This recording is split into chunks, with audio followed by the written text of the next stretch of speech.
ली थी ये करेंसी। इसके अपनी करेंसी का नाम डॉलर रखा था, यानी वहां डॉलर चलते। $10 की करेंसी पर देख रहे हैं भिंडरेवाला की तस्वीर। करेंसी के दूसरी ओर गोल्डन टेंपल का फोटो भी लगा है। इसे फेडरल रिजर्व की करेंसी बताया गया।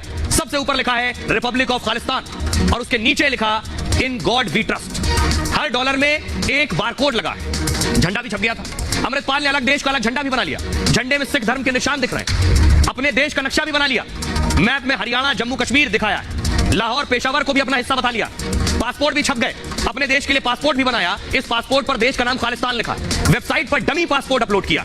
डमी पासपोर्ट के नीचे लिखा है ये दिन जल्द आएगा। लेकिन हमारी एजेंसियों ने जैसे काम किया, ये दिन कभी नहीं आएगा। सुनिए जरा पुलिस क्या कहती है। कई सारे राज्य के इन्होंने प्रपोज खालिस्तानी स्टेट प्रोविंसेस के एम्बलम्स प्लान किए हुए थे। $10 का खालिस्तान का इन्होंने करेंसी बिल प्लान किया हुआ था, जिसकी फोटो हमें मिली है, और AKF के होलोग्राम जो लोगो हैं वो मिले हैं। अब सोचिए जरा कैसे हासिल करना था खालिस्तान के मिशन को। उसके लिए तैयारी देखिए। ये आप देख रहे हैं। सबसे पहले फौज बनाने के लिए फायरिंग की प्रैक्टिस।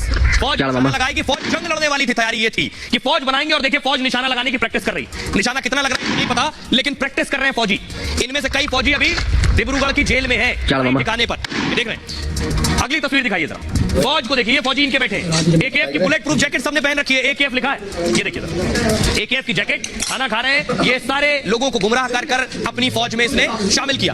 अब मैं आपको बताता हूं कि कैसे ये अपने मिशन को हासिल करने के लिए, खालिस्तान बनाने के लिए ये बड़ी तैयारी और नापाक तैयारी कर रहा था। इस देश के लिए सबसे जरूरी होती है आर्मी, एक देश के लिए, और इसके लिए भी अमृतपाल ने पूरी तैयारी कर ली थी। अपनी नई आर्मी को अमृतपाल ने नाम दिया था AKF, यानी आनंदपुर खालसा फौज।